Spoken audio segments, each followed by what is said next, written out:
मेरे प्यारे देशवासियों,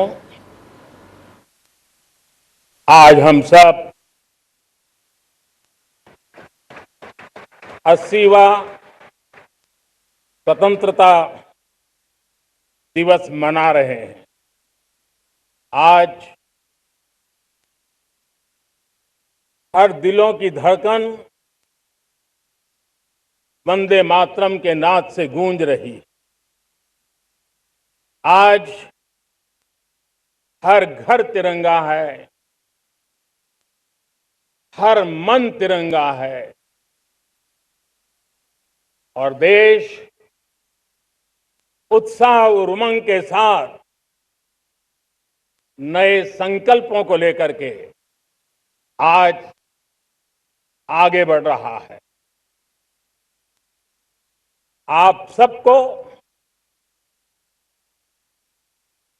स्वतंत्रता दिवस की बहुत बहुत शुभकामनाएं।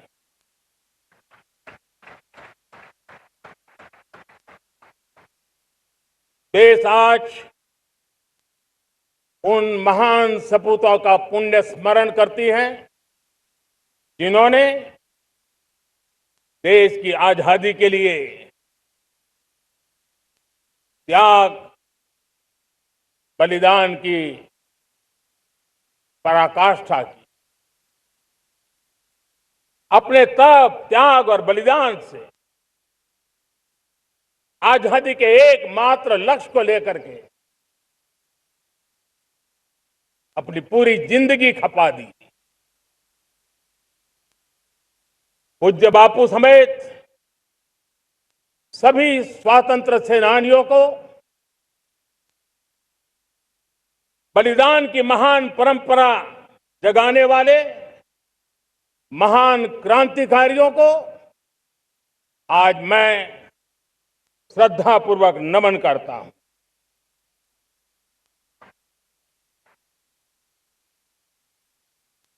आज जो इस समारोह में उपस्थित है उन सब के लिए आज एक ऐतिहासिक पल भी है।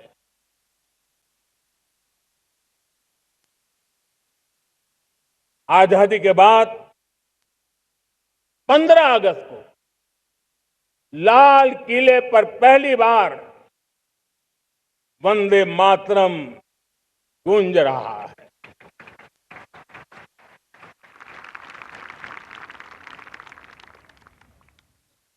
आज जब हम देश के लोग वंदे मातरम के 150 वर्ष मना रहे हैं तो इससे बड़ा उत्तम अवसर क्या हो सकता है।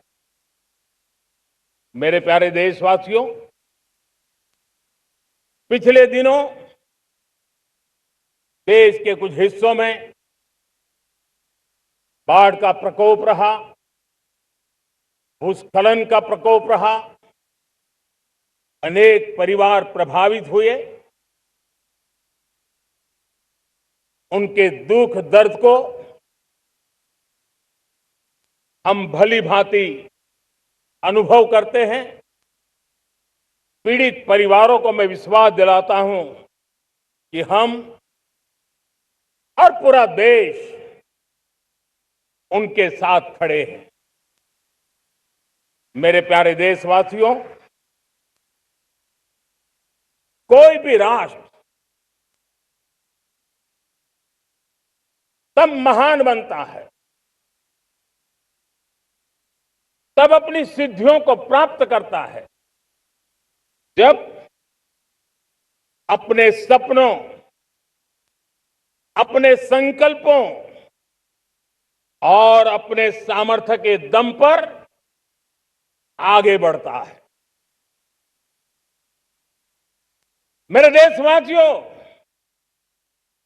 अब छोटे सपनों से चलने वाला नहीं है। हमें बड़े सपने, क्योंकि बड़े सपने हमारी सोच को भी विस्तार देते हैं, हमारी सोच की क्षितिज को विस्तृत करते हैं। हमारे संकल्प दृढ़ होने चाहिए, जब संकल्प दृढ़ होता है तो कठिनाइयों से, आपदाओं के बीच से रास्ते निकालने का सामर्थ्य अपने आप उभर करके आता है। और मेरे प्यारे देशवासियों, हमारे संकल्प भी ऊंचे होने चाहिए, क्योंकि जब सपने ऊंचे होते हैं, संकल्प ऊंचे होते हैं, तो हमारे सामर्थ्य की ऊंचाई भी बढ़ती है, हमारे प्रयासों की ऊंचाई भी बढ़ती है, और तब जाकर के हम सपनों को साकार कर सकते हैं। मेरे प्यारे देशवासियों,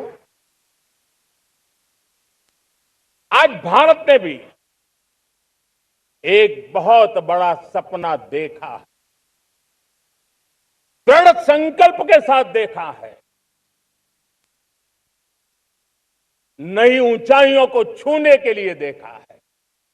और वो सपना है, जब आजादी के 100 साल होंगे, 2047 में हम विकसित भारत बना के रहेंगे।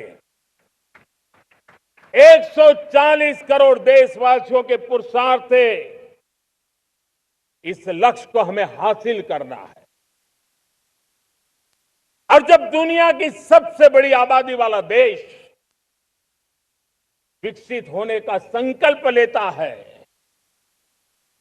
तो ये दुनिया की नजरों में भी हमारे साहस का परिचायक बन जाता है। दुनिया हमारी तरफ देखने का नजरिया बदलने के लिए मजबूर हो जाती है।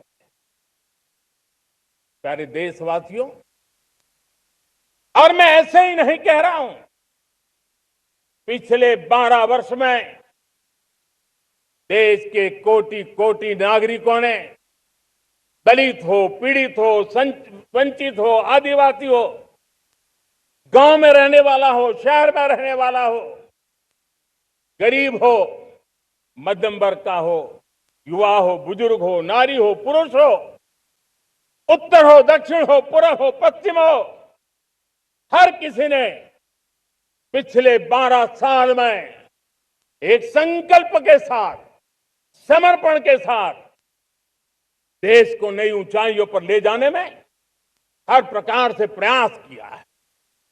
मैं उनके इस प्रयासों का आदरपूर्वक स्वीकार करता, और उसी का परिणाम है कि इतने कम समय में 25 करोड़ देशवासी गरीबी को परास्त करके गरीबी से बाहर निकले हैं।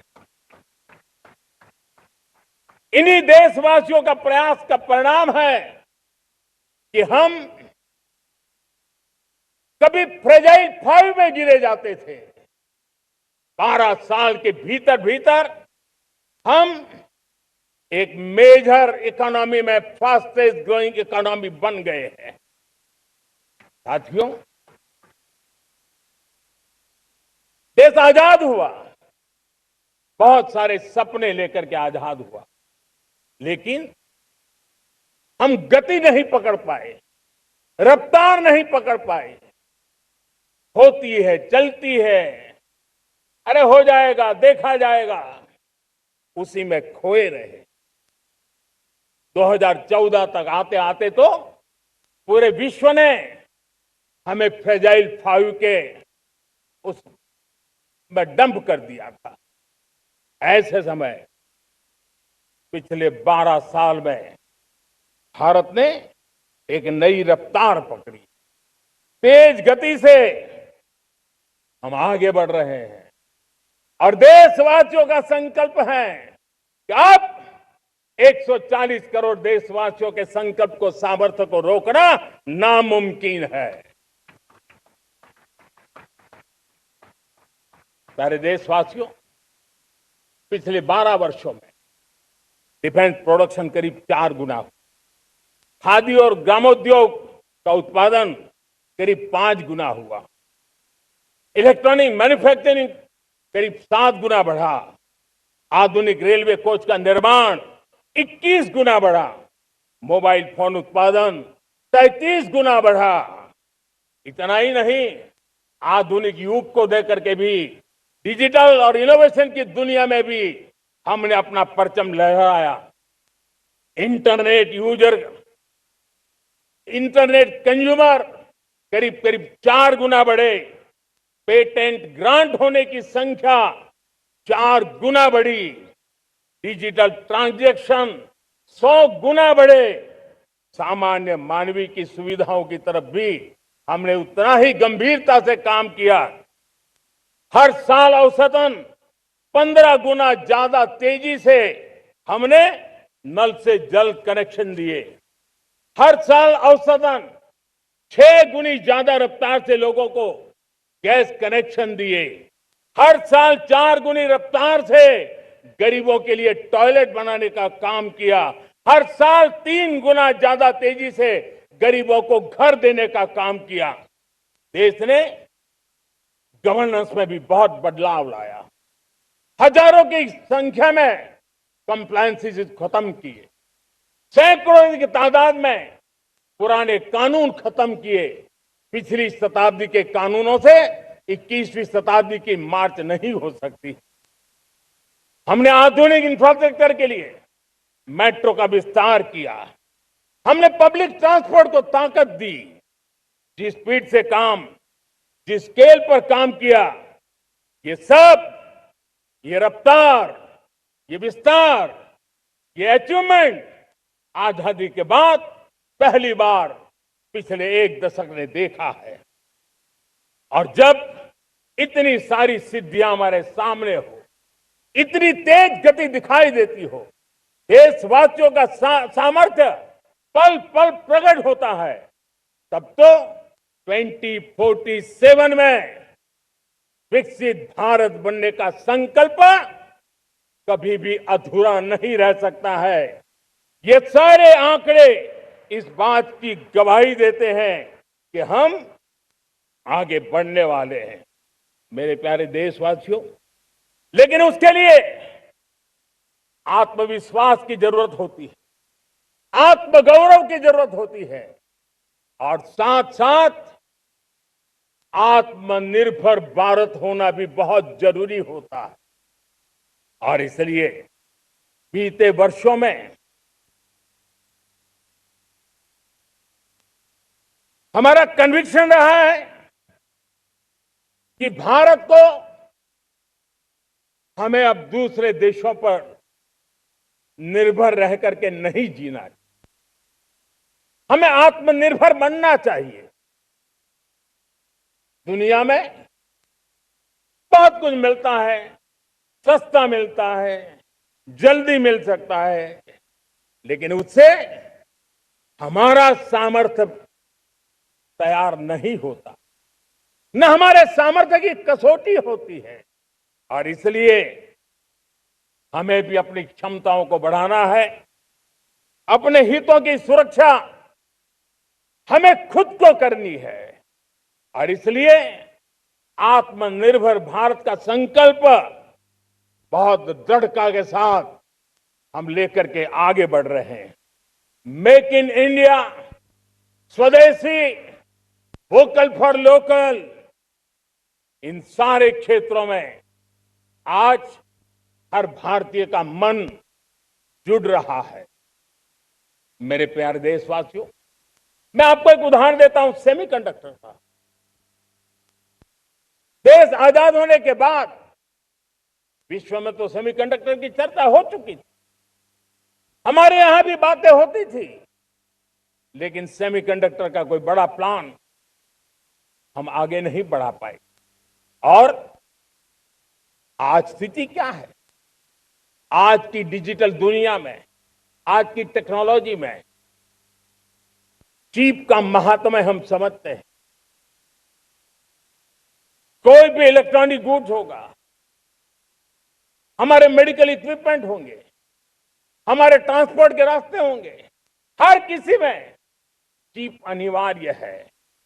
और इस चिप के बिना दुनिया थम जाए ऐसी स्थिति पैदा हो।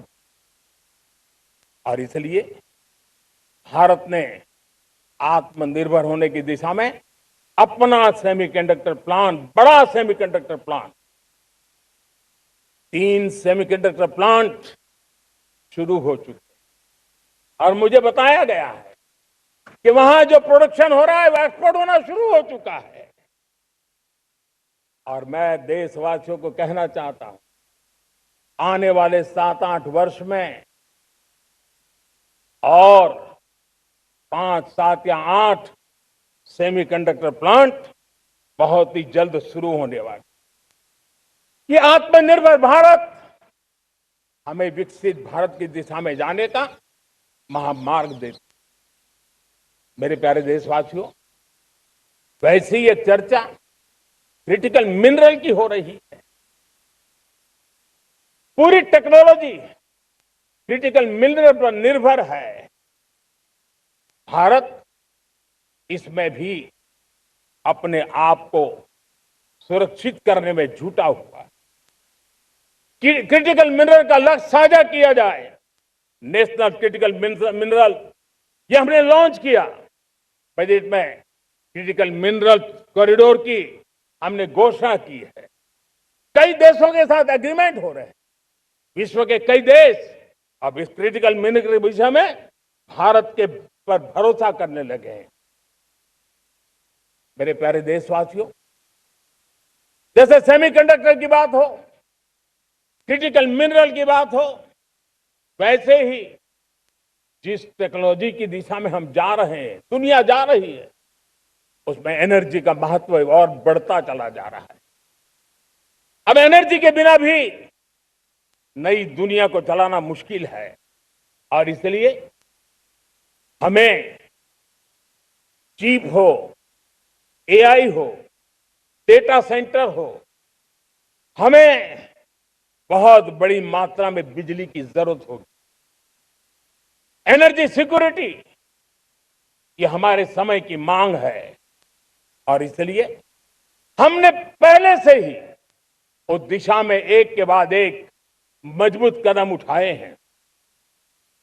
एनर्जी सिक्योरिटी का एक बड़ा माध्यम है परमाणु ऊर्जा, न्यूक्लियर एनर्जी। हमने पार्लियामेंट में शांति एक्ट पास कर करके एक नए लक्ष्य तरफ जाने का रास्ता तय कर लिया है। 2047 तक हम 100 गीगावाट न्यूक्लियर पावर का लक्ष्य लेकर के चल रहे हैं। इसी एक दशक में हम 5 नए न्यूक्लियर रिएक्टर शुरू करने का लक्ष्य लेकर के चल रहे हैं।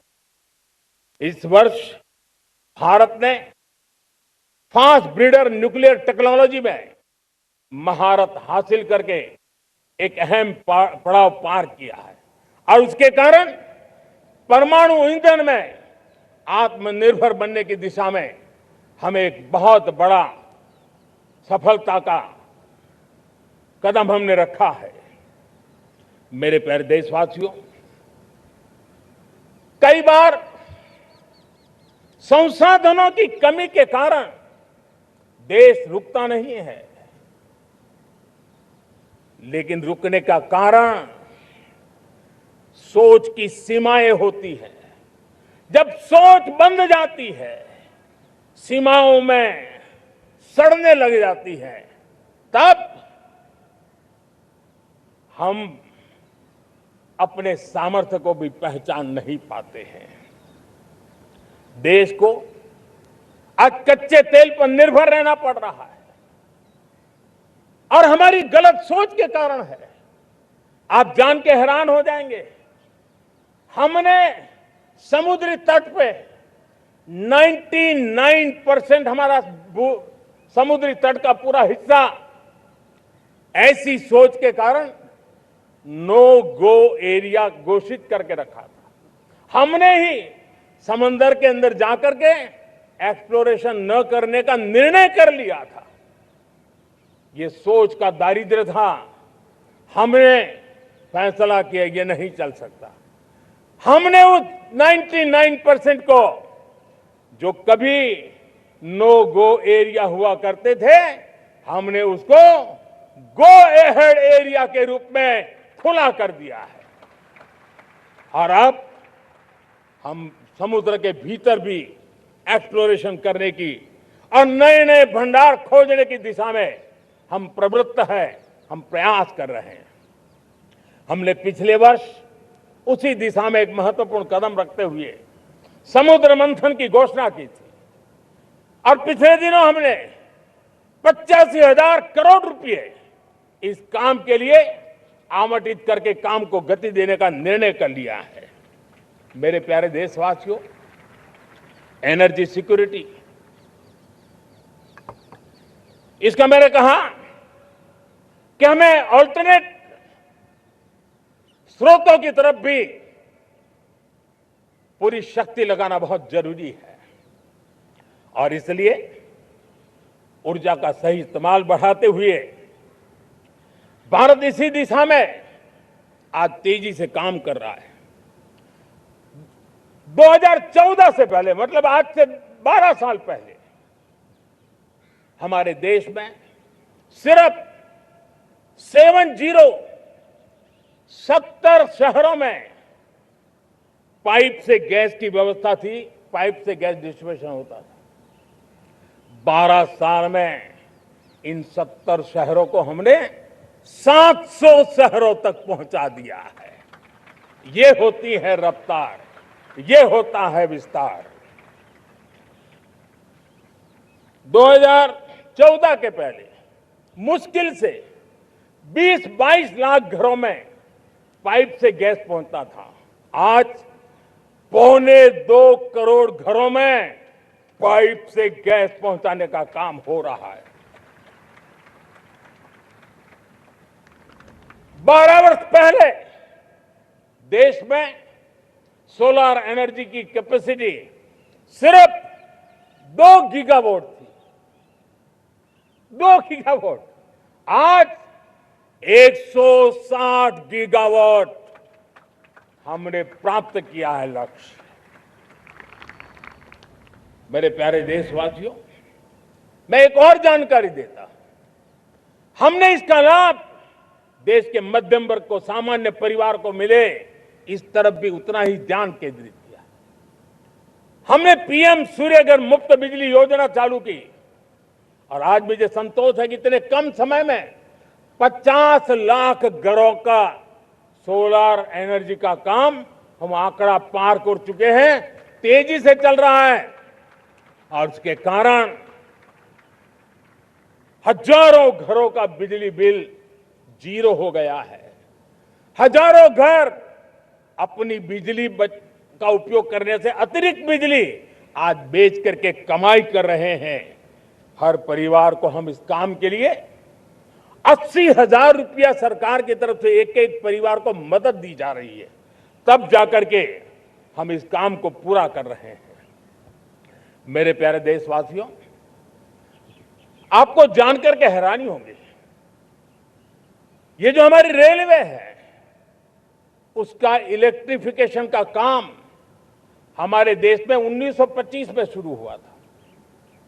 1925 में इलेक्ट्रिफिकेशन का काम शुरू हुआ, लेकिन 90 साल में 1925 से लेकर के 90 साल में सिर्फ 30% रेल का इलेक्ट्रिफिकेशन हुआ था।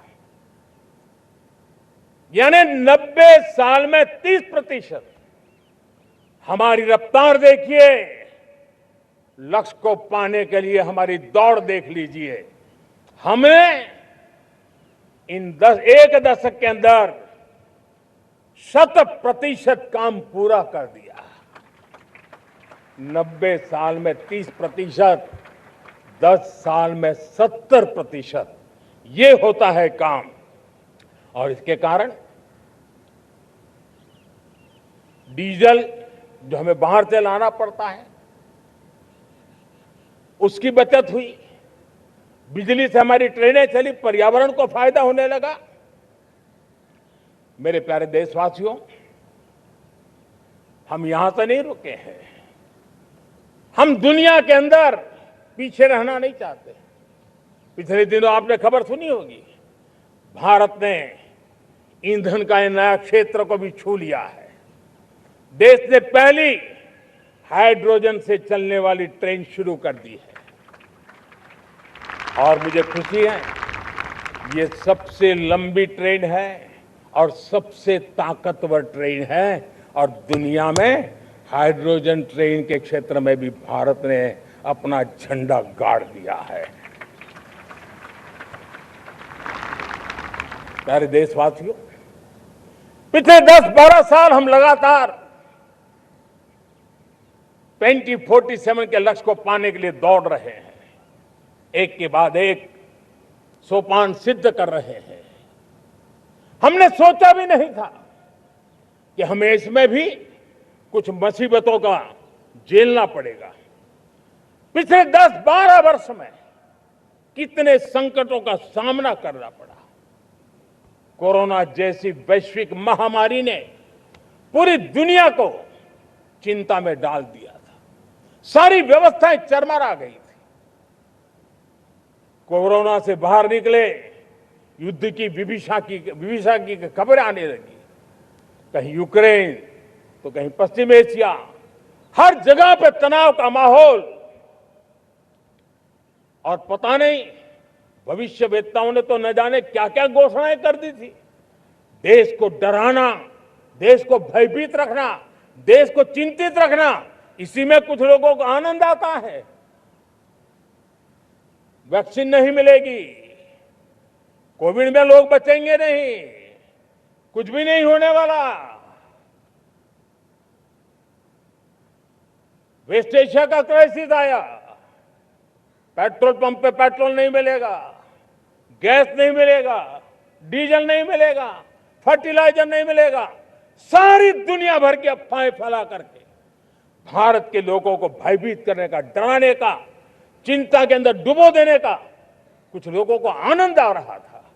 लेकिन देश ने देख लिया कि पिछले 10-12 साल की सुविचारित योजनाएं रंग ला रही है और हम इतने बड़े संकट के बावजूद भी नागरिक देवो भव के मंत्र को लेकर के जीते हुए भारत ने जो तैयारियां की थी, एक के बाद एक कदम उठाया था। सोचा नहीं था कि संकट आएगा, लेकिन उस संकट के समय में ये सारी चीजें काम आ गई और आज देश में गैस भी है, पेट्रोल भी है, यूरिया भी है। हम अपनी ताकत के ऊपर खड़े हो रहे, चल रहे। मेरे प्यारे देशवासियों, दुनिया के इन संकटों का प्रभाव हर किसी पर हुआ, हम भी अछूते नहीं। यूरिया के दाम दुनिया में 3,000 रुपया पहुंच गए एक बोरी का। आज भी हम मेरे देश के किसानों को वो बोझ सहने के लिए मजबूर नहीं कर रहे। सरकार अपने कंधों पर वो बोझ उठा रहा है और दुनिया से जो 3,000 रुपया में यूरिया का बोरा हमें मिलता है, वो हमारे किसानों को हम सिर्फ 300 रुपये में दे पाते हैं। इतना ही नहीं, डीएपी आज दुनिया में बाजार 5,000 पहुंच चुका है, लेकिन मेरे देश के किसानों को दिक्कत ना हो, इसलिए 1,350 रुपये में आज भी डीएपी देने का काम हम कर रहे हैं। मेरे प्यारे देशवासियों, एक समय था जब मैं आत्मनिर्भरता की बात कर रहा था तो कुछ लोग एयर कंडीशन चैम्बर में बैठ करके सोचने वाले लोग हमें बता रहे थे ग्लोबलाइजेशन का क्या होगा। लेकिन दुनिया देख रही है कि पिछले एक दशक में ऐसा लग रहा है कि दुनिया ने ग्लोबलाइजेशन बोलना ही बंद कर दिया है। जहां से ग्लोबलाइजेशन की आवाज आती थी वो बंद सुनाई नहीं देती है। दुनिया का हर देश अपनी अपनी संभालों के मिजाज की तरफ गया है। लेकिन दुर्भाग्य से इस संकट के कालखंड में कुछ लोगों ने अपना रुतबा दिखाने के लिए संसाधनों को वेपनाइज करने का खेल खेला है। दुनिया अपने पास जो कुछ भी है उसको वेपनाइज करने में लगी है। संसाधनों का वेपनाइज, रिसोर्स का वेपनाइज, पेट्रोल, डीजल, फर्टिलाइजर, दवाइयां, टेक्नोलॉजी की चिप्स, इतना ही नहीं, भूभाग को भी वेपनाइज किया जा रहा है। और ऐसे समय अगर हम आत्मनिर्भरता मंत्र को लेकर 10 साल सही दिशा में न चले होते तो हम कल्पना कर सकते हैं कि ऐसी चुनौतियों का मजबूती से मुकाबला कैसे करते। और हमारी तैयारियां निरंतर बढ़ती जा रही है। मेरे प्यारे देशवासियों, दूसरी तरफ आज भारत का प्रोफाइल पूरी तरफ बढ़ रहा है। आज भारत दुनिया के लिए एक स्वीकृत और सम्मानीय देश के रूप में बन रहा है। भारत के पास स्थिर पॉलिटिकल मैंडेट है, स्थिर सरकार है, भारत का वाइब्रेंट लोकतंत्र है, भारत का मजबूत न्याय तंत्र है और हम सबको दिशा देने वाला भारत का संविधान है। और अब दुनिया हमारे इन सामर्थ्य को पहचानने लगी है और इसलिए 2014 के बाद दुनिया करीब करीब 40 देशों के साथ हमारा एफटीए एग्रीमेंट हो रहा है। अब देखिए कितना बड़ा अवसर आया है। लेकिन ये जो ट्रेड एग्रीमेंट्स हुए हैं ये एक बहुत बड़ा अवसर है और इसलिए खास करके मैं मेरे एमएसएमईज को कहना चाहूंगा कि हमें इस मौके को छोड़ना नहीं है। दुनिया में हमें पहुंचना है। भारत के उत्पाद की हर चीज विश्व के बाजार में पहुंचे और चाहे हमारा टेक्सटाइल हो, हमारी मशीनरी हो, हमने दवाइयां हो, हमने मौका छोड़ना नहीं है। लेकिन वैश्विक जो पैरामीटर्स हैं उस पैरामीटर को हमें पार करना होगा। हमें दुनिया से जो मिलता है उसे अच्छा देना पड़ेगा, दुनिया में जो मिलता है उसे सस्ता देना पड़ेगा। और पंजाब के लुधियाना से लेकर के तमिलनाडु के तिरुपुर तक हमारा टेक्सटाइल सेक्टर दुनिया में पहुंच सकता है। इतना ही नहीं, केरलम से लेकर के गुजरात और तमिलनाडु से लेकर के बंगाल, ये हमारा समुद्री तट, हमारे मछुआरे भाई बहन आज इस एफटीए के कारण हमारे श्रिप यानी झींगा उसके एक्सपोर्ट की बहुत संभावना बनी है। हमारे सी फूड की दुनिया में पहुंच बनने की संभावना पड़ी हुई है। और इसलिए मैं चाहूंगा कि हम इस परिस्थिति का फायदा उठाते हुए, हम आगे चलते हुए हम इन कामों को पार करने के लिए प्रयास करें। मेरे प्यारे देशवासियों, मैंने जो भूमिका आपके सामने रखी है उसके पीछे 2047 का लक्ष्य इन मजबूत नींव पर खड़ा है। 2047 विकसित भारत का लक्ष्य हमने पिछले 10-12 साल में देशवासियों ने जो सामर्थ्य दिखाया है उस सामर्थ्य का हिस्सा है। और इसलिए मेरे प्यारे भाइयों बहनों, सदी का 1/4 हिस्सा बीत चुका है और अगला 1/4 हमारे लिए अत्यंत महत्वपूर्ण है। अब हम रुक नहीं सकते हैं, हमारी गति नहीं रुक सकती है, हमारी दिशा तय हो चुकी है, हमें प्राप्त करके रहना है। और इसके लिए हमें अपना वर्क कल्चर बदलना होगा। हमारे वर्क कल्चर को बदलते हुए हमें हमारी सोच को भी बदलना होगा, हमें हमारे काम की गति को भी बदलना होगा। जो काम पिछले 5-7 दशक में नहीं हुए हैं वो काम हमें आने वाले 5-7 साल में करने हैं। और मेरा भरोसा है मेरे देश की युवा शक्ति पर, मेरे देश के नौजवानों पर, मेरे देश की माताओं को बहनों पर, मेरे देश के किसानों पर, मेरे देश के मजदूरों पर कि हम इस सपने को साकार कर सकते हैं। और इसलिए हमें रिफॉर्म की गति को भी आगे बढ़ाना है। और जब मैं रिफॉर्म की बात कर रहा हूं, रिफॉर्म नहीं हमारे लिए कोई कंपल्सन है, नहीं रिफॉर्म ये हमारे के लिए कोई बजबड़ है। हमारे लिए रिफॉर्म ये कन्विक्शन है। आउट ऑफ कन्विक्शन हम रिफॉर्म एक्सप्रेस पर चल पड़े हैं और हम आने वाले दिनों में भी नेक्स्ट लेवल रिफॉर्म की ओर बढ़ने वाले हैं। और इसलिए सरकार, समाज, उद्योग, उत्पादक, किसान, हर किसी ने अपनी ट्रेडिशनल व्यवस्थाओं में रिफॉर्म करना पड़ेगा, सोच में रिफॉर्म करना होगा, अपने लक्ष्यों को रिफॉर्म करना होगा। और इसलिए मेरे प्यारे देशवासियों, हमें एक निश्चित दिशा में को लेकर के चलना होगा। मैं आज उस युग को भी याद करना चाहूंगा जब देश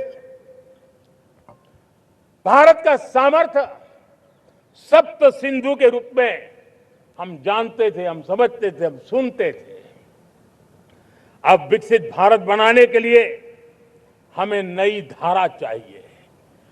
आज लाल किले की प्राचीर से मैं देश के सामने शक्ति की सप्त धारा का आह्वान करता हूं। आने वाले 5-7 साल में जो पिछले 5-7 दशक में नहीं हुआ, वो सप्त धारा के सामर्थ्य से, शक्ति से हम देश को नई ऊंचाई, नई गति देंगे और नए लक्ष्यों को पार करने वाला सामर्थ्य देंगे।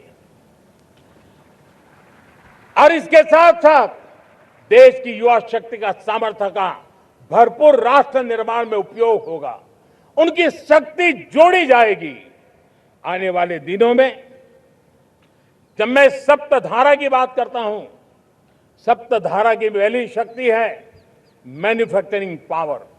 मेरे प्यारे देशवासियों, हमें मैन्युफैक्चरिंग सेक्टर को बहुत आगे बढ़ाना होगा और प्रोडक्शन बढ़ाने के साथ साथ हमें छोटे छोटे पुर्जे भी बनाने हैं और बड़े बड़े प्रोडक्ट भी बनाने हैं। पूरा वैल्यू चेन हमारा होना चाहिए और उसे लेकर के चलना। हमें कंपोनेंट भी चाहिए और हमें कंप्लीट मैन्युफैक्चरिंग भी चाहिए, कंप्लीट प्रोडक्ट भी चाहिए। डिजाइन से लेकर मैन्युफैक्चरिंग तक भारत को ग्लोबल सप्लाई चेन का भरोसामंद केंद्र बनना होगा। इसके लिए मैं 3 चीजों पर विशेष जोर देना चाहता हूं। मैन्युफैक्चरिंग के क्षेत्र में जो मेरे भाई बहन हैं, ये समय का ये अवसर है, इस अवसर को जाने मत दें।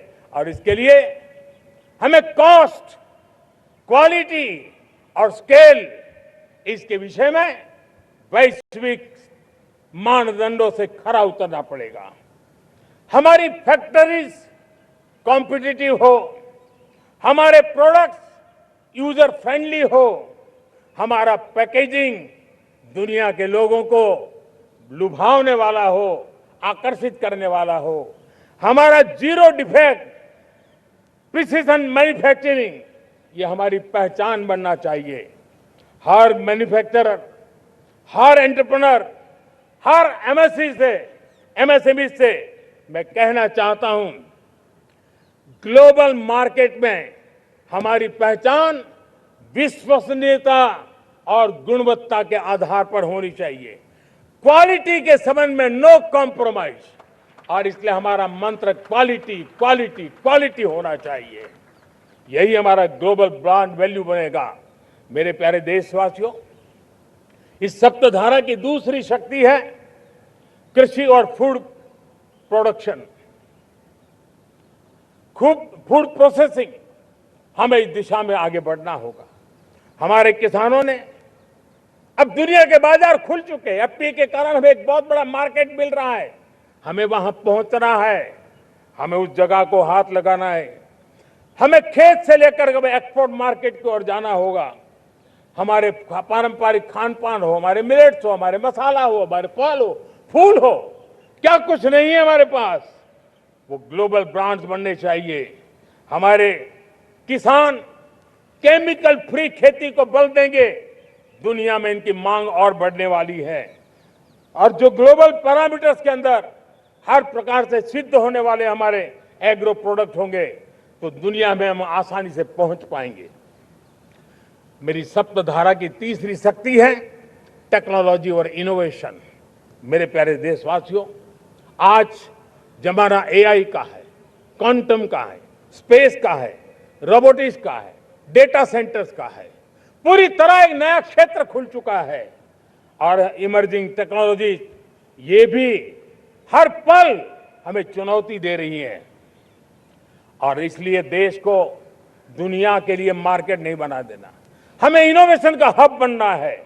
हमने यूपीआई और डिजिटल पब्लिक इंफ्रास्ट्रक्चर में लोहा मनवा लिया है, हमारी ताकत का परिचय करवा दिया है। अब भारत को डिजिटल पब्लिक टेक्नोलॉजी उसको भी दुनिया के कोने कोने तक पहुंचाना है। भारत को नेक्स्ट जनरेशन कम्युनिकेशन टेक्नोलॉजी में लीड करना है।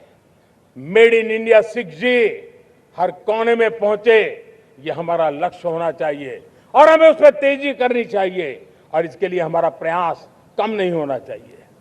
सप्तधारा की चौथी शक्ति है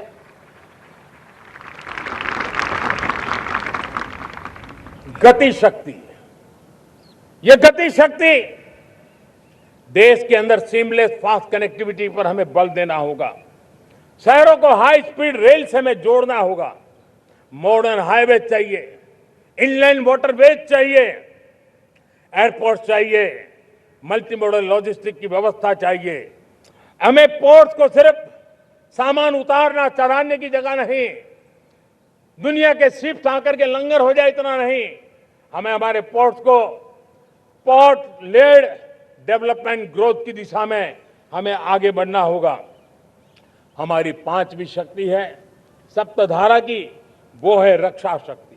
और ये रक्षा शक्ति का महत्व हर प्रकार से है। मेरे प्यारे देशवासियों, डिफेंस में आत्मनिर्भर होना अब भारत ने अनुभव कर लिया, दुनिया ने अनुभव कर लिया है, इसके बिना कोई चारा नहीं है। विश्व जब अपनी अपनी ही सोच रहा है, तब भारत विश्व के लिए बाजार बन करके नहीं रह सकता है। हमें डिफेंस के क्षेत्र में आत्मनिर्भर होना होगा।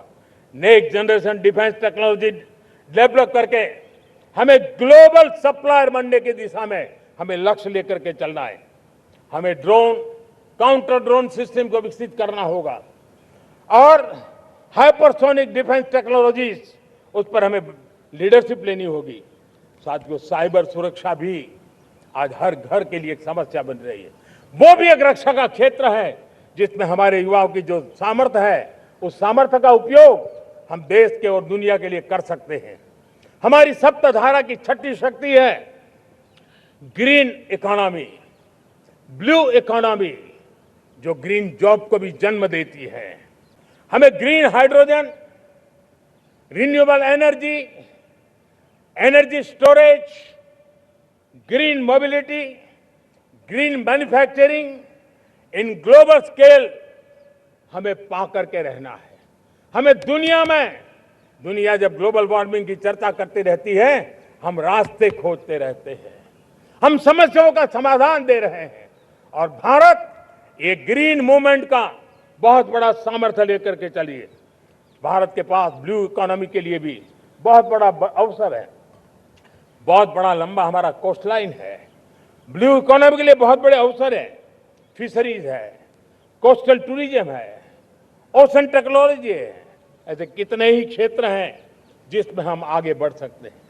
मेरे प्यारे देशवासियों, भारत सप्तधारा की जब बात करके लेकर चला है, तब हमारी सातवीं धारा है और दुनिया के लिए इसका अपना भी एक महत्व है और वो है भारत का सॉफ्ट पावर। भारत के सॉफ्ट पावर की ताकत है। आज योग ने पूरी दुनिया को भारत के साथ जोड़ के रखा हुआ है। योग दुनिया के लिए एक ऊर्जा बनता जा रहा है, भारत के लिए विश्वास का बड़ा कारण बनता जा रहा है। जिस भारत के पास आस्था के केंद्र हो, जिस भारत के पास आयुर्वेद हो, जिस प्रकार से भारत के पास होलिस्टिक हेल्थ केयर की व्यवस्था हो, हील इन इंडिया का मूवमेंट हो, हम दुनिया के अंदर हमारे सामर्थ्य को लेकर के जा सकते हैं। हैंडीक्राफ्ट हो, संस्कृति हो, हमारी फिल्में हो, हमारा क्रिएटिव वर्ल्ड हो, वीएफएक्स हो, हमारा एनिमेशन हो, हमारी गेमिंग हो, डिजिटल कंटेंट हो, क्रिएटिव वर्ल्ड के अंदर भारत अपना रुतबा दिखा सकता है। हमने उसको वैश्विक सामर्थ्य के रूप में विकसित करना होगा। आज भारत ने वेव समिट को एक बहुत बड़ी ताकत दी है। दुनिया धीरे धीरे भारत का ये जो world audio visual and entertainment summit है, उसकी राह देखता रहता है और वो भारत के सॉफ्ट पावर को, भारत के क्रिएटिव दुनिया को परिचित करेगा।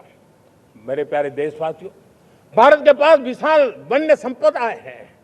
हमारे पास 100 से ज्यादा नेशनल पार्क है, क्षमता बहुत है, लेकिन विदेशी टूरिस्टों को आकर्षित करने में हम कम पड़े हैं। हमें मौका है हमारे सॉफ्ट पावर के माध्यम से दुनिया के टूरिस्टों को भारत के लिए आकर्षित करने का। हमारा सामर्थ्य हमें दुनिया को दिखाना है। हम ये काम आरा से करें और हम जल्द से जल्द हम इन लोगों आज दुनिया में स्पोर्ट्स की जो है वो भी एक बहुत बड़ा भारत के प्रति आकर्षण का केंद्र। दुनिया के स्पोर्ट्स इवेंट भारत में क्यों ना हो। कॉन्स्टेंट इकोनॉमी बहुत बढ़ रही है, देश के नौजवानों का आकर्षण है। विश्व का हर कोई कलाकार चाहता है कभी न कभी भारत की धरती पर अपना कॉन्सर्ट करे। ये एक बहुत बड़ा अवसर है, हमें इसको मोबिलाइज करने के लिए व्यवस्थाएं खड़ी करनी होगी। साथियों, सप्तधारा की इन 7 शक्तियां उद्देश्य सिर्फ एक सेक्टर में प्रगति करने का नहीं है। एक होलिस्टिक अप्रोच के साथ हमें राष्ट्र को जो लक्ष्य लेकर के हम चल रहे हैं, जो एम्बिशन लेकर के चल रहे हैं, उस स्केल को हमें पार करने की दिशा में काम करना है। मेरे प्यारे देशवासियों, कुछ चीजें मैंने बताई हैं, लेकिन मैं इससे भी आगे सोचता हूं। मैं जरा देश को झकझोरना चाहता हूं। मैं देश की शक्ति को भी झकझोरना चाहता हूं। देश यानी सिर्फ सरकार नहीं होती है, देश यानी हर नागरिक जुड़ता है। क्या हम सोच नहीं सकते कि फॉर्च्यून 500 की चर्चा तो बहुत सुनते हैं, आने वाले एक दशक में इन फॉर्च्यून 500 में 50 कंपनियां भारत की क्यों न हो, ये लक्ष्य हमारा क्यों न होना चाहिए। आज बैंकिंग सेक्टर फल फूल रहा है। दुनिया की टॉप बैंक के अंदर भारत की बैंक का झंडा भी क्यों न फहरता हो।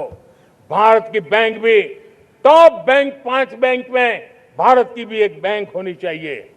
भारत की फार्मा की दिशा में हमने बहुत काम किया है, लेकिन समय की मांग है कि दुनिया की 5 बड़ी फार्मा कंपनियों में भारत की भी 1-2 फार्मा कंपनियों का नाम गूंजना चाहिए। भारत उसमें अपना स्थान बनाना चाहिए। लॉ फर्म्स होते हैं, रेटिंग एजेंसी होती है। क्या समय की मांग नहीं है कि ग्लोबल लीडरशिप अब हमारे हाथ में होनी चाहिए। टैलेंट है, सामर्थ्य है, हमारा लंबा इतिहास भी है, भाषाओं पर हमारा प्रभुत्व है। हमें विश्व में पहुंचना चाहिए। हमारी कोई कंसल्टिंग फर्म, अकाउंटिंग फर्म दुनिया के टॉप फर्म्स के अंदर क्यों नहीं होनी चाहिए। भारत की टेक्नोलॉजी कंपनियां दुनिया के अंदर सिरमौर हो, यह हमारा लक्ष्य होना चाहिए। हमारे ऐसे ब्रांड हो जिससे दुनिया आकर्षित होती हो। हमारे ब्रांड हमारे देश की पहचान हो और विश्व के लिए एक डेस्टिनेशन बन जाए। उस दिशा में हमें काम करना है और इसके लिए मैं राज्य सरकारों को कहना चाहता हूं, मैं स्थानिक स्वराज की संस्थाओं को कहना चाहता हूं, भारत सरकार का भी यह दायित्व है कि हमें हमारे रिफॉर्म की गति बढ़ानी होगी। हमें 2047 के लक्ष्य के अनुरूप हमारी व्यवस्थाओं को विकसित करना होगा। हमें बीते हुए काल के नीति नियमों से नहीं चल सकते, हमें आने वाले सपनों के हिसाब से नीति नियमों को गढ़ना होगा और इसको अगर हम करेंगे तो मुझे पूरा विश्वास है और मैं देशवासियों को भरोसा देता हूं, इसी रास्ते मेहनत में कोई कमी न करते हुए हम विकसित भारत का सपना पार करके रहेंगे। हमें सबको मिलकर के चलना है, केंद्र सरकार हो, राज्य सरकार हो, इंडस्ट्री हो, हम सब ने मिलकर के आगे बढ़ना है। हमें रिफॉर्म्स करते रहना है, रिफॉर्म्स को आगे बढ़ाते रहना है। और मैंने पहले भी कहा था, हम रिफॉर्म कंपल्सन से नहीं, कन्विक्शन से कर रहे हैं, लक्ष्य को प्राप्त करने के लिए कर रहे हैं। मेरे प्यारे देशवासियों, जब मैं विकसित भारत की बात कर रहा हूं, देश को तेज गति से आगे बढ़ाने की बात कर रहा हूं, उसका सबसे बड़ा लाभार्थी कौन है? इन सारे प्रयासों का सबसे बड़ा साधक कौन है? अगर साधक है तो मेरे देश का युवा है, मेरे देश की युवा शक्ति है। विकसित भारत की यात्रा में युवाओं की बहुत बड़ी भूमिका है। इतना ही नहीं, विकसित भारत का सबसे बड़ा लाभार्थी भी मेरे देश का युवा है और इसलिए हमें विकसित भारत के लक्ष्य को युवाओं के साथ जोड़ करके आगे बढ़ाना है। युवाओं हमारी सर्वोच्च प्राथमिकता के साथ हमें आगे बढ़ना है। साथियों, पिछले 10-12 साल में उस दिशा में बहुत कुछ हुआ है। स्टार्टअप इंडिया अभियान, आज पूरे देश में 2.5 लाख से ज्यादा रजिस्टर्ड स्टार्टअप बन गए। देश के नौजवान खुद तो काम कर रहे हैं, अनेकों को रोजगार दे रहे हैं। 1 लाख करोड़ रुपया इनोवेशन फंड भारत सरकार ने घोषित किया है। मैं देश को, नौजवानों को कहना चाहता हूं, आप अपने सपनों को लेकर के आइए, संसाधनों की कमी नहीं रहने देंगे। 1 लाख करोड़ रुपया आपके दिल दिमाग को सामर्थ्य देने का एक व्यवस्था हमने कर दी है। रिसर्च के नए अवसर मिले, डिजिटल इंडिया के नए सस्ते डेटा, ये युवाओं को सशक्त किया। दुनिया में सस्ता डेटा कहीं है तो भारत की धरती पर है, और देश के नौजवानों को नई ताकत दी है। स्किल इंडिया हमने नेशनल प्रोग्राम बनाया है। स्पेस सेक्टर को हमने ओपन कर दिया। नेशनल ड्रोन पॉलिसी हमने बनाई है। खेलो इंडिया पॉलिसी बनाई है। 35 वर्षों तक एजुकेशन पॉलिसी नहीं थी, नई एजुकेशन पॉलिसी लेकर के आए हैं, और इसका फायदा मिडिल क्लास के परिवारों को हुआ है। साथियों, 2004 से 14 आंकड़ा मुझे देना चाहिए आपको। 2004 से 14 हमारे देश में 350 से भी कम यूनिवर्सिटी थी, और आज 10-12 साल के भीतर भीतर करीब 650 नई यूनिवर्सिटी जुड़ चुकी है। करीब 1000 का आंकड़ा हम पहुंच रहे हैं। 2014 के पहले मेडिकल की सिर्फ 400 सीटें हुआ करती थी, आज करीब 850 सीटें मेडिकल की हो रही है। इतना ही नहीं, अब विदेशी यूनिवर्सिटी भी भारत की धरती पर आ रही है। भारत के अंदर विदेशी यूनिवर्सिटी की डिग्री मेरे नौजवान को मिले, इसका प्रबंध भी हो चुका है। हमारे देश के युवा मन बचपन से ही टेक्नोलॉजी की तरफ आकर्षित हो, उस दिशा में हम काम कर रहे हैं, और इसलिए हमने करीब 10,000 से अधिक अटल टिंकरिंग लैब छोटे छोटे बच्चों के हवाले कर दी है, ताकि उनका इनोवेशन और टेक्नोलॉजी के अंदर उनका मन बने। 12 वर्ष युवा, हमने अनेक रास्ते खोले। हम स्टार्टअप ओपन कर दिया। आपने देखा होगा, भारत के प्राइवेट स्टार्टअप 28 साल की एवरेज उम्र के बच्चों ने, नौजवानों ने दुनिया में पहले ही ट्रायल में अपना सैटेलाइट लॉन्च कर दिया और रॉकेट लॉन्च कर दिया। उन्होंने बहुत बड़ा काम कर दिया साथियों। आज करीब 2.5 लाख से ज्यादा रजिस्टर्ड स्टार्टअप है। हमने पिछले दिनों एआई इंपैक्ट समिट किया था। एआई का विस्तार बहुत तेजी से बढ़ रहा है। लाल किले से मैं देश के नौजवानों के लिए घोषणा करना चाहता हूं। हमने तय किया है कि आने वाले 1 वर्ष में 1 करोड़ युवाओं को एआई स्किल के लिए ट्रेनिंग देने का हम काम करेंगे, ताकि हमारा देश का नौजवान एआई की दुनिया में भी नेतृत्व करने का सामर्थ्य। मेरे साथियों, बायो इकोनॉमी एक नया क्षेत्र है।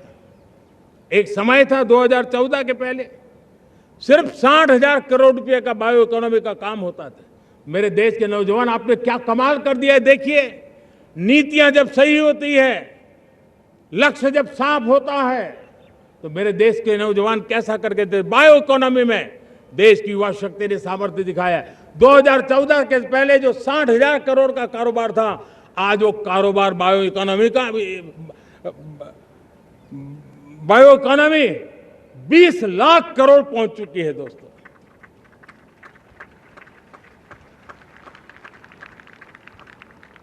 दो 2009-10 का कालखंड था, सिर्फ 25 लाख इलेक्ट्रिक व्हीकल हमारे देश में बिके थे। 1.5 लाख इलेक्ट्रिक व्हीकल बिके थे 2009-10 में। 1.5 लाख इलेक्ट्रिक व्हीकल। इस 25-26 में 25 लाख इलेक्ट्रिक व्हीकल बिके हैं। मेरे प्यारे देशवासियों, एविएशन सेक्टर भी मेरे नौजवानों के लिए बहुत तेजी से आगे बढ़ रहा है। नए एयरपोर्ट, नए रूट, नए नए रोजगार के अवसर बना रहे हैं। मेंटेनेंस, ओवरहॉलिंग, इसके भी कारण देश में बहुत बड़ी मात्रा में स्किल मैन पावर को काम मिल रहा है। मेड इन इंडिया हवाई जहाज बनाने की दिशा में हमने सफलता पाई है। Made in India defence transport aircraft C295 already अपनी उड़ान भर चुका है, सफल उड़ान भर चुका है। ये देश के नौजवानों के लिए, मेरे साथियों, ड्रोन ने भी बहुत बड़ा काम किया है। स्वामित्व योजना, गांव में ड्रोन से स्वामित्व योजना सफल हो रही है। करीब 3.25 करोड़ परिवारों को स्वामित्व योजना का लाभ मिला है और इसके कारण 140 लाख करोड़ रुपए जैसी संपत्ति अनलॉक हुई है, जिसके कारण बैंक से लोन मिल सकता है, लोग अपना कारोबार कर सकते हैं। मेरे प्यारे देशवासियों, हमारे मध्यम वर्गीय परिवारों के सामने एक बहुत बड़ा बोझ बन चुका है कोचिंग क्लासेस की स्पर्धा। हर माँ बाप को लग रहा है कि कोचिंग क्लास में बच्चे को नहीं भेजा तो हम प्रतिष्ठित परिवार नहीं है। इन गरीब और मिडिल क्लास परिवारों की हम चिंता करते हुए हजारों करोड़ रुपए का उनका खर्च है वो भी बचे, बेटे भी अपने आसपास रह सके, उनकी देखभाल हो सके, परिवार पर आर्थिक बोझ ना आए। और इसलिए हमने युवाओं के लिए विभिन्न परीक्षाओं की फ्री ऑनलाइन कोचिंग हमने करने का निर्णय किया है।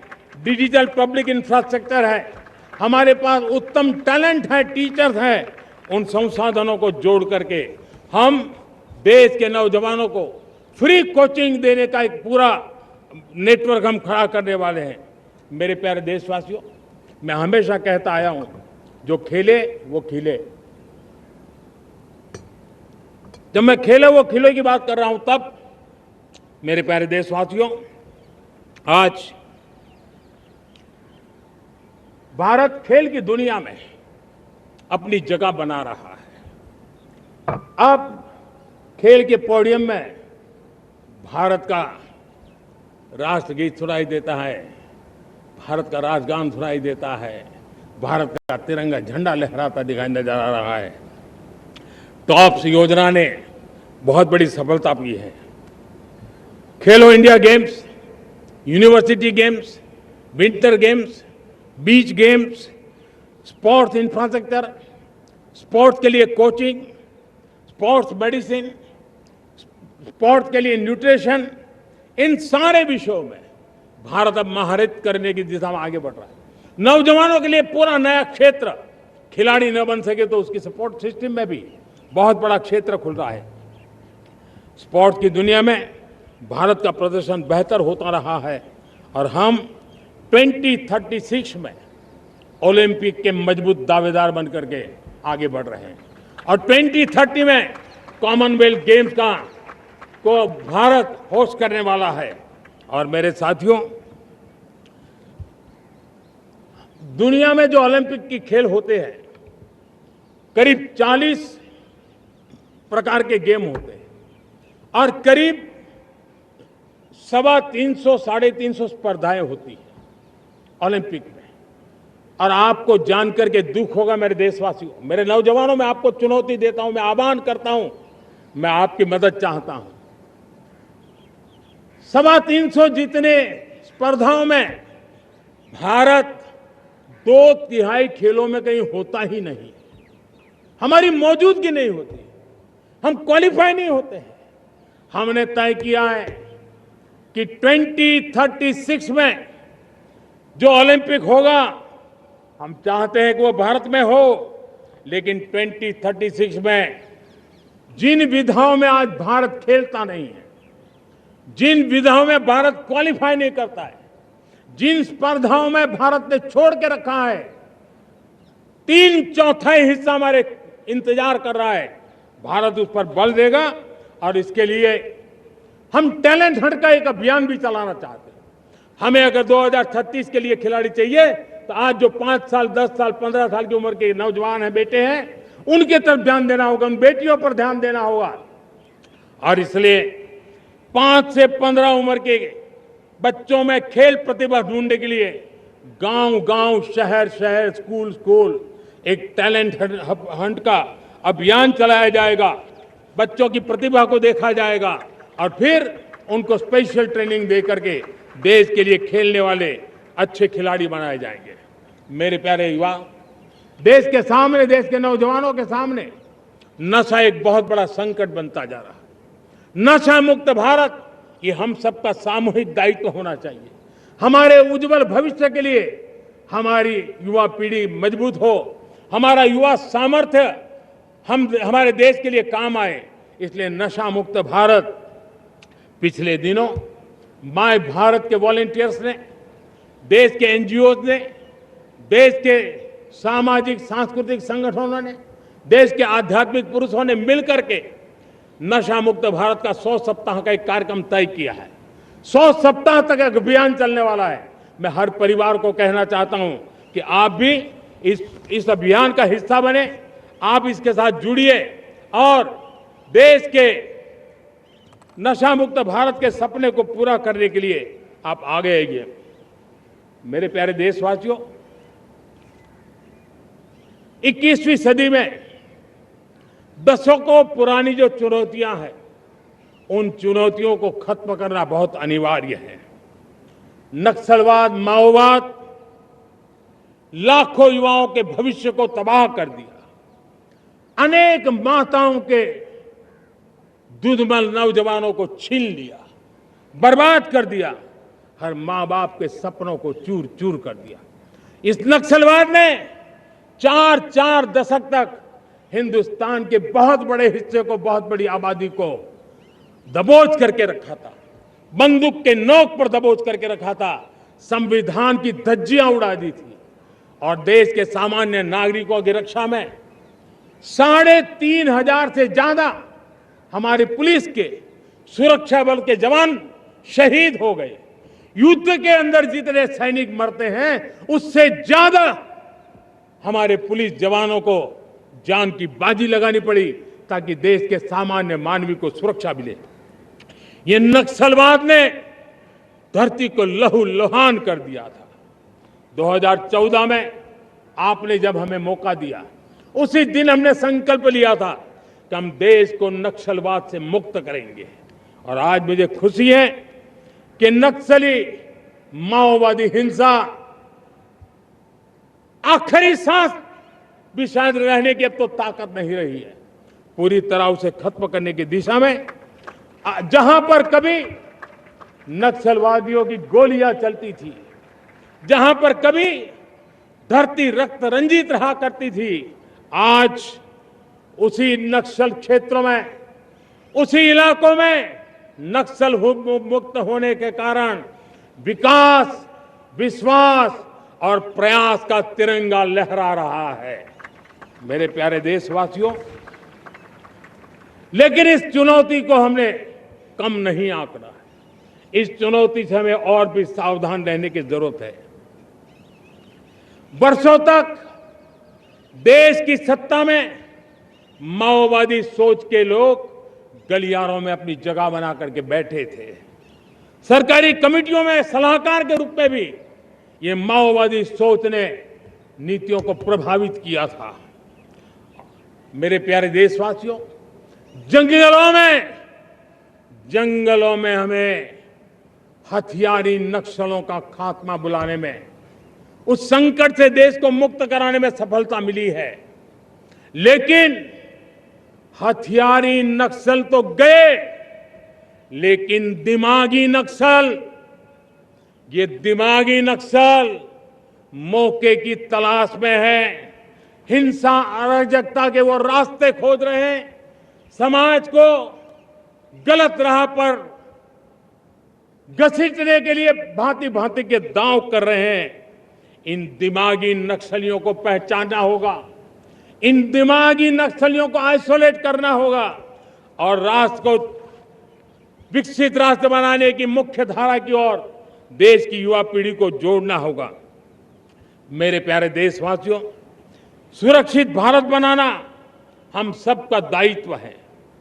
चुनौती सीमा के भीतर हो या सरहद से बाहर, भारत हर परिस्थिति के लिए तैयार है।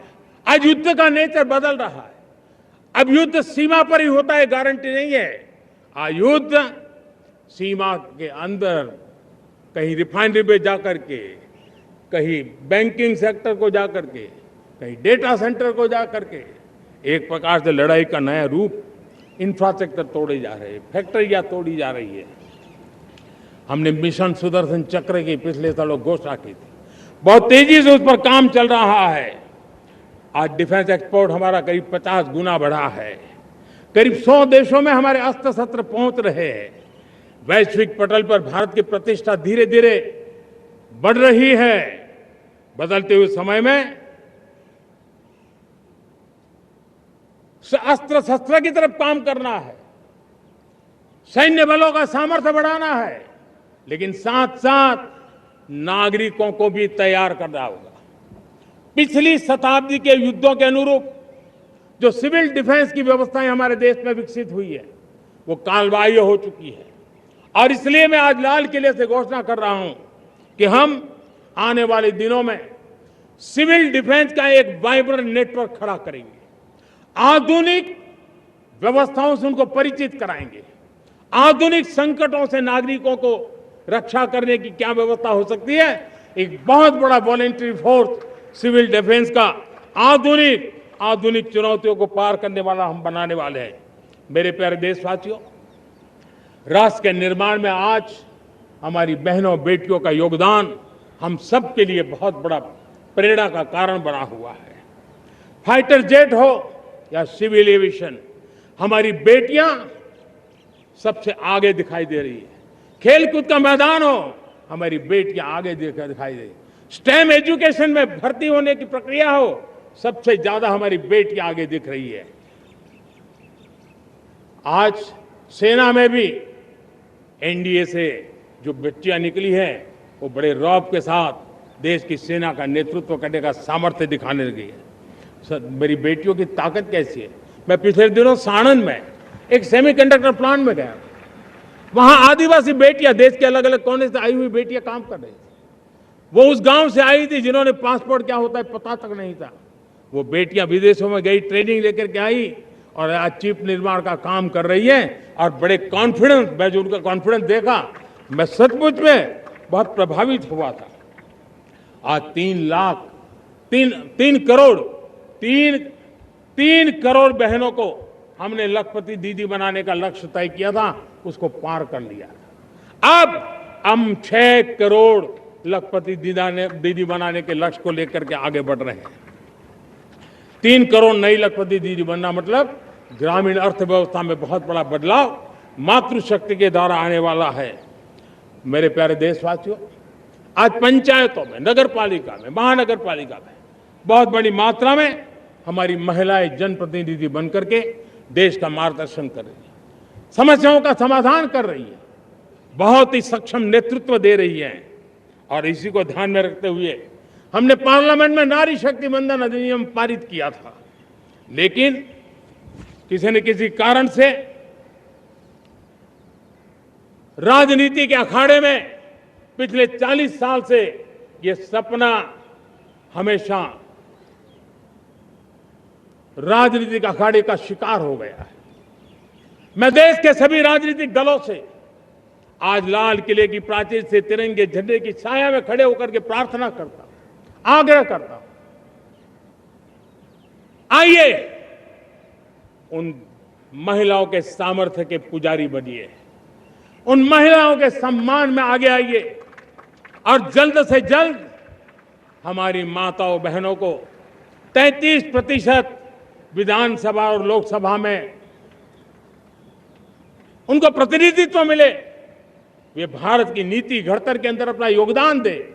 समय की मांग है और मैं सभी राजनीतिक दलों से फिर से आग्रह करता हूं, आइए महिला आरक्षण लागू करके महिला सम्मान में आप भी जुड़िए, आप भी यश लीजिए, आप भी क्रेडिट लीजिए, लेकिन मेरी माताओं बहनों को हक दीजिए।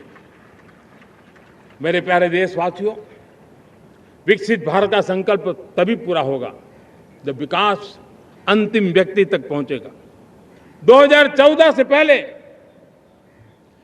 सिर्फ 25 करोड़ लोगों के पास सोशल सिक्योरिटी का कवर था, सिर्फ 25 करोड़ के पास।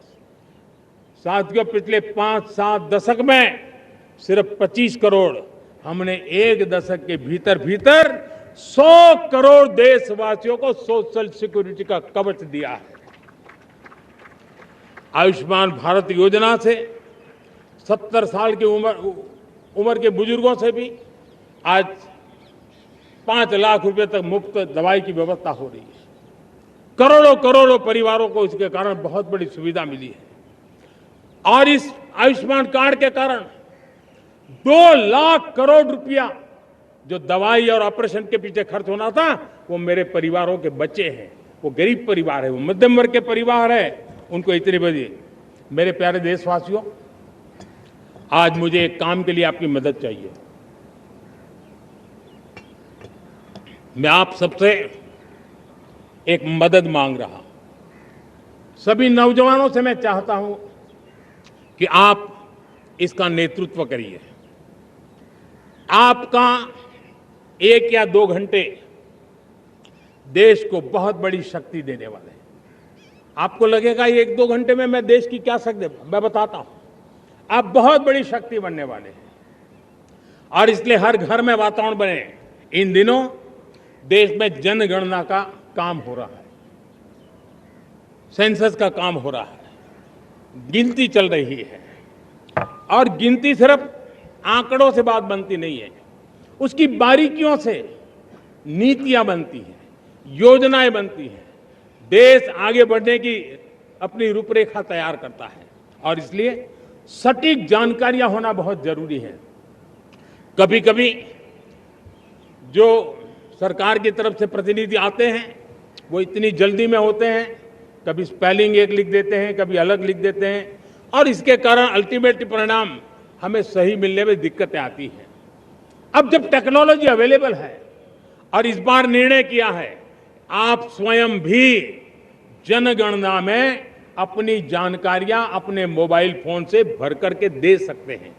बाद में कोई बाबू आएंगे, कोई प्रतिनिधि आएंगे, आपसे चर्चा करेंगे, लेकिन आप परिवार के सब बैठ करके अगर डिजिटली अपना रजिस्ट्री करवा दे, सारी बारीकियां, स्पेलिंग में भी गलती ना हो, कोई भी जानकारियों में गलती ना हो, आप जितनी परफेक्ट जानकारी देंगे देश को आगे बढ़ने में बहुत बड़ी मदद मिलेगी। और इसलिए मैं देश के नौजवानों को कहता हूं कि आप अपने परिवार के लोगों को बिठा करके पूरे फॉर्म को समझिए। पहले कागज पे फॉर्म को भर दीजिए, कोई गलती है तो करेक्ट कर लीजिए, और फिर टेक्नोलॉजिकली उसको डिजिटली इसको अपलोड कर दीजिए। आप देखिए इतना बड़ा काम देश कर लेगा और देश का समय और शक्ति सही काम के लिए उपयोग आएगा। और इसलिए मेरे देश के नौजवानों को जनगणना के इस काम में सक्रियता से जुड़ने के लिए मैं आग्रह करता हूं। मेरे प्यारे देशवासियों, मैंने लाल किले से पंच प्राण की बात कही थी। इस पंच प्राण ने देश को अपने आत्मगौरव की ओर लेकर के आगे बढ़ने का, लक्ष्यों को पार करने के सामर्थ्य के साथ आगे बढ़ने का एक बहुत बड़ा संबल दिया है। हमें गुलामी की मानसिकता हर पल मिटाते ही रहना है। जिस भारत का सपना नेताजी सुभाष चंद्र बोस ने देखा था, बाबा साहब आंबेडकर ने देखा था, पंडित नेहरू ने देखा था, सरदार पटेल, भगत सिंह, सुखदेव राजगुरु ने देखा था, डॉक्टर श्यामा प्रसाद मुखर्जी ने देखा था, भगवान बिरसा मुंडा ने देखा था, ज्योतिबा फुले ने देखा था, उन सब से प्रेरणा लेकर के हम आगे बढ़े।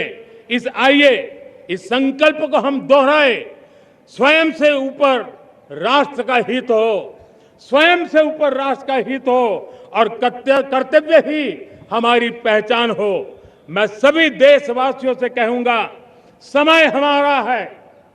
मैं सभी देशवासियों से कहूंगा, समय हमारा है, अवसर हमारा है, संकल्प हमारा है। आइए सपनों को संकल्प बनाए, संकल्प को सामर्थ्य बनाए और सामर्थ्य को सफलता में बदल के रहे। आइए हर कदम को विकास का कदम बनाए, कदम से कदम मिलाए, मन से मन मिलाए, लक्ष्य से जुड़े रहे, एक दीप से जले दीप हजारों, आओ मिलकर विकसित भारत बनाए।